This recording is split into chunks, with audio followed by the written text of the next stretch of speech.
E aí galera, tudo bom? Eu me chamo Ana e esse é o canal Ana Está Lendo. Antes de mais nada, não esqueça de curtir, comentar, compartilhar e se inscrever aqui no canal, tá certo?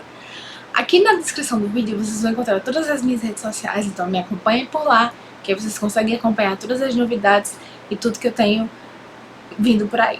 No vídeo de hoje eu quero falar com vocês sobre dois livros que eu li recentemente e que eu amei demais. Mas antes de mais nada eu queria conversar com vocês sobre o Maio Nacional. O Maio Nacional é um projeto que eu faço anualmente e que tem a proposta de que em maio a gente leia apenas ou tente ler apenas livros nacionais, que a gente exalte nossos livros, nossos autores. É um projeto bem bacana, é o meu projeto que eu fico mais animada, mais, assim, é o que eu tenho mais orgulho. É um projeto que consome demais, mas também dá muito em troca, assim, é sempre muito divertido, dura o mês inteiro. E eu tô aí nas preparações, conversando com a galera, conversando com outros perfis para fazer parceria para esse projeto, com editoras, com autores. E eu queria pedir para vocês ficarem aí de olho para acompanhar o que vem aí, que vai ser o Maio Nacional, que é uma época que eu realmente gosto e eu não queria que vocês perdessem. Então, agora, passando para os livros que eu vim falar com vocês hoje, vocês podem ver que hoje eu tô com um cenário um pouquinho mais aberto. Nos últimos vídeos eu tava gravando sempre mais pra lá, só que eu tava um pouquinho enjoada daquele cenário aí, então eu decidi mudar um pouquinho e, né, aumentar o quadro por aqui. Mas enfim, hoje eu queria falar sobre dois livros, como eu já comentei com vocês, duas leituras que eu fiz recentemente e que me pegaram demais. Um deles é um livro nacional e o outro é um livro gringo que ainda nem foi lançado aqui no Brasil. Ele vai ser lançado ano que vem pela Arqueiro e ainda não tem data. Inclusive esse anúncio de que vai ser lançado pela Arqueiro foi bem recente, na verdade. Mas eu realmente não queria esperar para comentar sobre ele, porque queria falar agora que os sentimentos ainda estão bem aflorados, bem recentes dentro de mim. O livro se chama The 7 Years Sleep, da Ashley Ponson. A Ashley Ponson ela já tem livros publicados aqui no Brasil. Eu acho que o mais famoso dela é O Amor Não Morreu, que foi publicado pela Intrínseca, não lembro exatamente qual foi o ano, acho que ano passado, alguma coisa assim. Bom, nesse lançamento dela, a gente tem uma fantasia com romance. E assim, quando eu fui atrás desse livro, quando eu me interessei por ele, foi porque o Goodreads sempre me indicava esse livro como um comfort fantasy. E assim, eu não vou discutir se ele é um comfort fantasy ou não, mas eu vou apenas deixar aqui que sim, é uma fantasia com romance novamente, mas ele me trouxe tantas emoções e ele me deixou tão cheia de coisas assim pra pensar e pra, enfim, refletir, que eu não sei se ele foi tão comfort assim quanto eu esperava. Em The 7 Years Sleep, a gente conhece a Clementine. A Clementine, ela é uma mulher de 29 anos, super focada na carreira dela, ela é uma publicitária, e ela tem um ótimo futuro pela frente. A Clementine, ela sempre foi uma pessoa prática, ela gosta de ter uma vida regrada, uma rotina, aquela coisa que ela segue super direitinho. Só que ela tinha na vida dela uma pessoa que fazia ela sair um pouco dessa rigidez que ela tinha dela mesma, no caso, né? Que era a tia dela. A tia dela era uma mulher super aventureira, que gostava de estar sempre viajando, que gostava de conhecer novos lugares. A tia dela sempre falava pra ela assim, que se você não se você não se encaixa num lugar, finja até que as pessoas acreditem que você pertence sim àquele lugar. Então, ela era muito apegada a essa tia, e essa tia morava num apartamento que ela deixou pra Clementine de herança, que a tia sempre falava, olha, esse apartamento é mágico. E eu não tô te falando isso só de brincadeirinha não, tá? Ele realmente é mágico. Ele tem uma fenda no tempo que conecta pessoas do presente e do passado, do presente e do futuro, 7 anos, sempre 7 anos. E isso sempre acontece num momento meio crítico da vida da pessoa, da vida da pessoa que mora naquele apartamento, no caso. Quando aquela pessoa tá se sentindo meio mal, sem saber o que fazer direito, seja na vida amorosa, seja na vida profissional, enfim. E a Clementine, ela acreditava nisso, ela acreditava que esse apartamento era mágico também. Mas ela acreditava que o apartamento era mágico muito mais pela presença da tia, porque a tia era uma pessoa que ela considerava uma pessoa mágica por toda a filosofia de vida dela. Enfim, ela já tem 29 anos e aquela coisa, né? É um apartamento mágico que abre uma fenda de 7 anos, que você vai conhecer alguém 7 anos de passado, 7 anos de futuro, não é uma coisa que você continua acreditando mesmo depois de mais velha. Principalmente porque agora, depois que a tia dela faleceu, a Clementine entrou numa fase bem descrente da vida dela, de absolutamente tudo.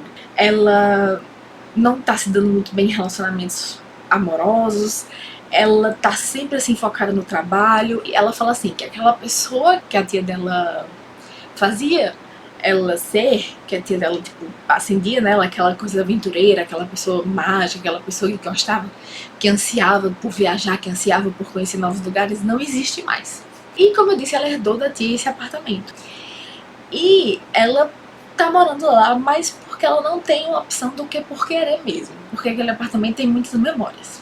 A história começa com ela um belo dia chegando do trabalho super cansada. Ela nem sequer acende as luzes, ela simplesmente vai se deitar, adormece no sofá e acorda com um carinha tipo, ei, acorda aí, tipo, e ela se levanta super assustada, tipo, quem é você? E ele fala que tava ali porque a tia dela tinha deixado ele sublocar o apartamento enquanto ela tava de férias. Ela fica, não, mas minha tia morreu faz 6 meses, ele entrega um bilhete a ela. Ela não fala isso, né, que a tia dela morreu faz 6 meses. Ela tá bem chocada no momento. Ele entrega um bilhete a ela e pelo bilhete que a tia dela tinha escrito a ele, ela consegue ver certas dicas de que aquele bilhete não é desse ano. De que certas coisas que a tia dela falava ali não teriam como acontecer ou já aconteceram. E quando a Clementine assim para e olha ao redor, ela percebe que na correria que ela chegou no dia anterior, cansada, e se deitou ali no sofá e dormiu, ela não percebeu que o apartamento não estava do jeito que ela tinha deixado. Porque ela tirou todas as lembranças que tinha da tia, porque, enfim, ela era muito doloroso e o apartamento estava basicamente um lugar vazio com caixas de mudança. E assim, gente, The Seven Years Sleep foi a minha última leitura, a última leitura que eu fiz. Por isso que eu queria comentar sobre ele, assim, enquanto ele ainda tá muito presente na minha memória, porque, nossa, foi um livro que me marcou demais por diversos motivos. Foi um livro que tem uma protagonista que era pessoa X, ela tinha esse lado que acreditava em magia, que acreditava no amor, que acreditava, enfim, nas coisas, numa vida um pouco melhor, numa coisa além de trabalho, e trabalho, trabalho e trabalho. Mas agora ela é realmente aquela pessoa bem rígida, bem... é uma pessoa que meio que murchou, ela é um fantasma do que ela era antigamente. E ela agora tem muito medo de absolutamente tudo que foge da rotina dela. Ela tem medo de se apegar a esse rapaz que ela conhece no apartamento, que vive 7 anos no passado, porque, enfim, uma das regras da tia dela, justamente pro apartamento, era não se apaixonar. Porque quem chega naquele apartamento não vai ficar, eles nunca ficam. Porque, enfim, eles não pertencem a esse tempo que a gente tá agora. Por exemplo, a Clementine, ela tá ali, no presente, mas esse carinha tá 7 anos no passado e ela não faz ideia de como é que ele vai estar agora no momento que ela está na vida dela. Ela não sabe onde ele está, ela não sabe como encontrá-lo, então ela fica super assim, nossa, não posso me apegar a esse cara, eu não posso me deixar me envolver, nem nada do tipo. Só que, como eu tinha comentado anteriormente, o apartamento sempre fazia essa brincadeirinha, essa pegadinha de levar a pessoa 7 anos atrás ou 7 anos à frente, quando você precisava, quando você estava num momento muito ruim da sua vida. E fugindo de todas as coisas que ela naquele momento tá vivendo naquela coisa rígida, naquela coisa sempre muito pé no chão, ela decide deixar o carinha lá no apartamento e passa um final de semana com ele, termina se apegando bastante a ele. Quando eu terminei esse livro, eu fiquei muito balançada e eu lembro que eu passei, nossa, acho que eu passei umas 2 horas olhando pro tempo e pensando, caramba, eram tantas emoções e, gente, tem uma coisa que eu não curto, tá? E, assim, é uma coisa minha, é uma coisa bem pessoal, tá? Se você não concorda comigo, beleza. Eu sempre fico muito pé atrás quando a maior propaganda de um livro é sempre aquele lhe fez chorar. Quando toda vez que um livro tá muito, assim, comentado, e a maioria dos comentários é sempre, nossa, eu chorei muito, chorei muito, chorei muito, eu sempre fico, ok, você chorou, mas o que mais? O que mais que esse livro fez por você? Você consegue identificar por que você chorou? Ou será que esse livro apenas coloca várias palavras juntas frases de efeitos feitas pra qualquer um chorar. E no fim, quando você vai pensar realmente a fundo no plot, no enredo, você vê que ok, realmente não tem nada demais ali. Com isso, quando eu terminei o livro e eu não consegui colocar tipo 2 palavras juntas fazendo sentido, eu fiquei, será que esse livro é esse estilo de livro, esse livro apelativo? E depois de muito pensar, eu cheguei à conclusão que não. O motivo pelo qual eu me senti tão conectada com ele foi porque ele toca em questões assim. A mulher, a Clementine, ela tem 29 anos, eu tenho 28, por exemplo. E toca muito naqueles aspectos da nossa vida quando a gente tá nessa começo, final dos 20, começo dos 30, que a gente pode estar, muitos de nós tá muito perdido na vida. A gente não tem certeza se a gente tá no caminho certo. A gente dá muito com a cara na parede em relação a romance. E a gente ainda tá meio se sentindo incapaz pro mundo. A gente pensava que aos 30 anos íamos ter casa e um emprego maravilhoso e independência financeira, e nem sempre isso é a realidade quando a gente tá chegando aos 30. Essa história, além de pegar muito nessa parte assim de você tá se sentindo, nossa, eu tô me sentindo uma falha na vida. Porque, enfim, meus pais na minha idade já faziam isso, isso ou aquilo. Mas é como minha mãe diz, nunca se compare, porque os tempos são diferentes, as pessoas são diferentes, cada um é cada um. Mas é bem difícil quando é você que tá passando por esse momento. E ver a personagem passar por isso, por esse momento de tipo, nossa, não sei se eu tô no caminho certo, não sei o que eu tô bem fazendo com a minha vida, eu tô aqui como robô, acordando, trabalhando e vivendo por isso. Desde que a minha tia faleceu, eu não sinto mais vontade de fazer nada mágico, de fazer nada que me traga muita alegria.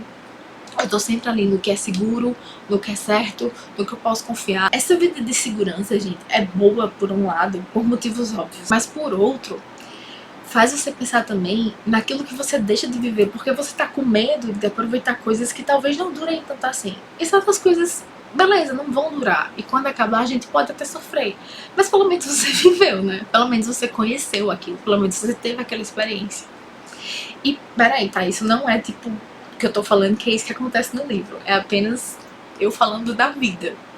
Porque eu sei que eu, enquanto pessoa, tenho muito esse medo de me arriscar em certas coisas, porque pode não durar.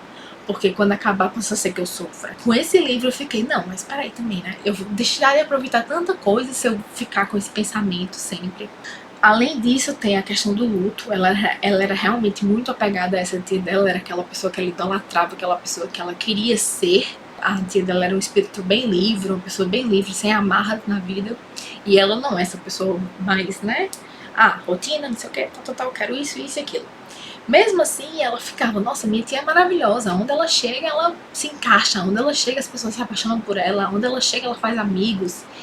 E ela dança no meio da rua quando tá chovendo. E ela encanta todo mundo. Enfim, aquela pessoa bem saída de um filme mesmo. E essa questão do luto também, nossa, pega muito na pessoa. E por motivos aqui que eu também não posso elaborar muito, porque seria spoiler sempre, a questão do romance aqui, possa ser que eu esteja, né, fugindo um pouco do foco do livro, que é o romance, é porque, no fim das contas, o romance, apesar de ter, sim, também uma coisa ou outra pra te ensinar, ele é bem confortável, sim, o romance é bem confortável. E é bem fofinho, bem delicado. Então essa parte do livro é bem comfort. E eu acho os 2 protagonistas super fofos. Foi um livro que me emocionou demais e que eu indico, certo? Indico de coração pra você que gosta de fantasia, pra você que gosta de romance e pra você que quer conhecer um livro que talvez se encaixe, que a protagonista talvez converse com você, que tá nesse momento que não sabe muito bem o que fazer da vida, que tá nesse momento meio confuso, com medo de sair da sua bolha e experimentar coisas novas. Eu acho que super vale a pena conhecer essa história. O segundo livro que eu tenho pra começar com vocês, indo agora pro completo oposto daquilo que me fez chorar, esse também me fez derramar algumas lágrimas, mas nem de longe tanto. Foi A Cabeça do Santo, da Socorro Racioli. É um livro nacional de realismo mágico. E, gente, foi um livro que foi de zero, assim, muito rápido. Conta a história de Samuel. E Samuel A mãe dele acabou de falecer. Antes de falecer, a mãe dele fez a ele 4 pedidos. Um desses pedidos era que ele fosse atrás da avó e do pai dele, porque seriam as únicas pessoas que ele ia ter na vida depois que ela se fosse. Mas ele nunca conheceu o pai, ele nunca conheceu essa avó, e ele tem muito rancor de ambos.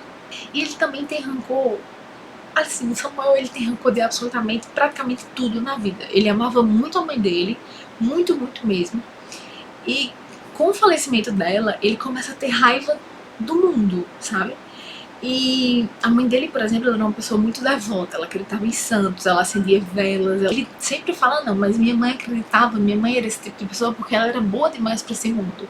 E ele tem essa filosofia de que santos são apenas coisas pra tirar dinheiro de besta.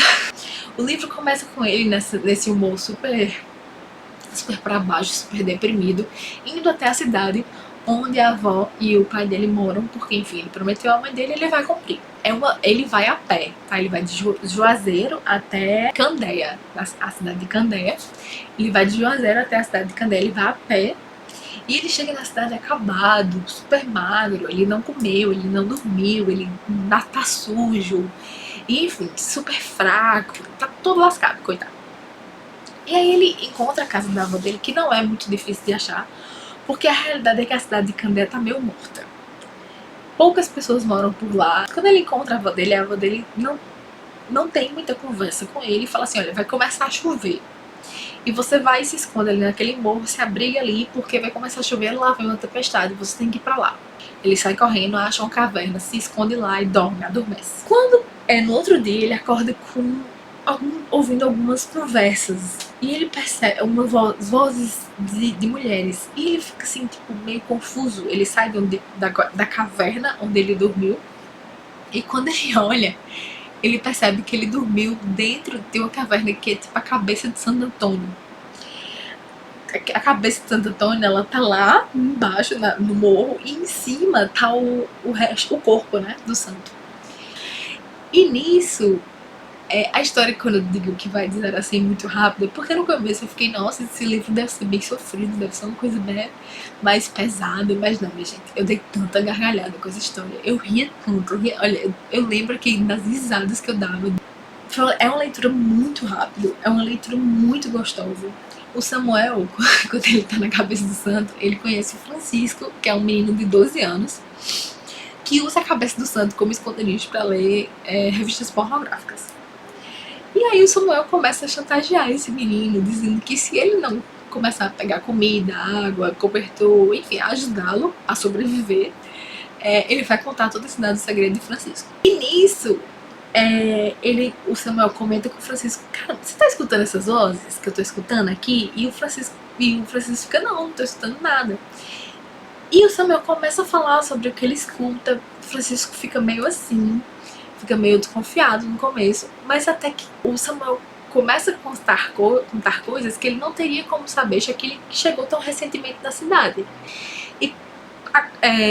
E termina acreditando em Samuel, e Samuel tá falando a verdade, ele realmente escuta as mulheres rezando na cabeça dele pra casar, pra encontrar marido, enfim, uma delas tá ali, amarrou o santo debaixo da cama pra conseguir casar com o doutor, por quem ela é apaixonada. E aí nisso os dois vão criando um plano de ganhar dinheiro em cima dessas rezas, porque agora eles sabem o que as mulheres querem, quem elas querem, e eles começam a juntar a galera, e nisso a cidade que era morta começa, né, a ganhar vida novamente. Vão surgindo comércios de santinhos, vão surgindo lanchonetes e bares, essas coisas. A cidade ganha vida de novo por causa de Samuel e do que ele escuta do santo. E eles começam a cobrar, né? Começam a cobrar para o Samuel atender as mulheres, para saber o que elas querem um pouco mais, tentar ajudá-las. Porque depois que o primeiro casamento acontece, depois que ele consegue juntar as duas primeiras pessoas, ele começa a escutar muita mulher, porque enfim, as mulheres agora acreditam que podem, que conseguem, através do Samuel, conseguir um marido, começa a rezar muita mulher, e ele não consegue mais distinguir voz nenhuma, exceto uma, que é uma voz que nunca reza, é uma voz que sempre canta às 5 horas da manhã e às 5 horas da noite, e ele fica meio fascinado por essa voz. E aí as coisas vão acontecer na cidade, a cidade vai ganhando vida, a cidade vai ganhando, a galera vai se mudando pra lá, vai prosperando. Só que os moradores que enfim, que estavam em Candeia desde sempre, que estavam em Candeia quando a cabeça do santo ficou lá embaixo e o corpo lá em cima, eles não gostam muito do que tá acontecendo. Eles dizem que a cidade é amaldiçoada, nada de bom aconteceu com a cidade, muita gente fugiu, deixou as casas abandonadas. Então, muita galera não tá curtindo o que tá acontecendo. E o Samuel, mesmo que ele esteja ganhando dinheiro, mesmo que ele tenha saído da miséria, ele também não tá lá muito feliz não, porque ele fica, poxa, sabe, foi ali com o propósito, quer encontrar o pai, ele não encontrou. Ele foi ali com o propósito de encontrar a avó, ele encontrou, mas a avó dele nem conversa com ele. A mãe dele, que era a única pessoa assim com quem ele nutria alguma coisa, algum afeto, faleceu. E essa voz misteriosa que canta, ele não consegue saber quem é. Então ele tá bem triste ainda.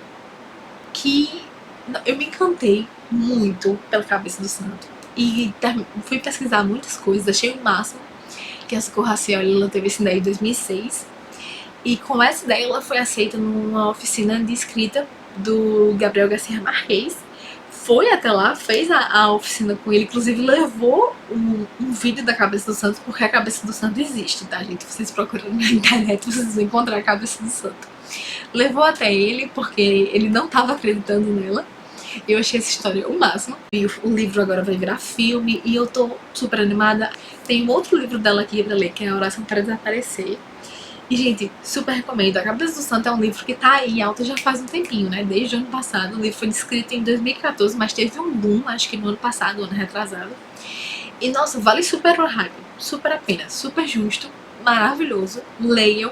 Como vem aí o Mel Nacional, já fica aí a dica pra quem já quer começar a montar a sua lista de leitura para o que vai ler. Coloquem A Cabeça do Santo, porque vocês não vão se arrepender, tá certo? Socorro escreve maravilhosamente bem, eu me apaixonei pelos personagens, eu me apaixonei pela história, dei muita risada e também me emocionei bastante. Galera, por hoje é só. Realmente queria dar o foco desses dois livros e a gente se vê aí nos próximos dias ou na semana que vem. Ainda estou aí organizando minha rotina de vídeos aqui no YouTube, ainda tá meio confuso pra mim, mas espero conseguir montar uma rotina certinha pra vocês e conseguir dar direitinho as datas, além de terça-feira com a outra, Deus vai ficar saindo, certo?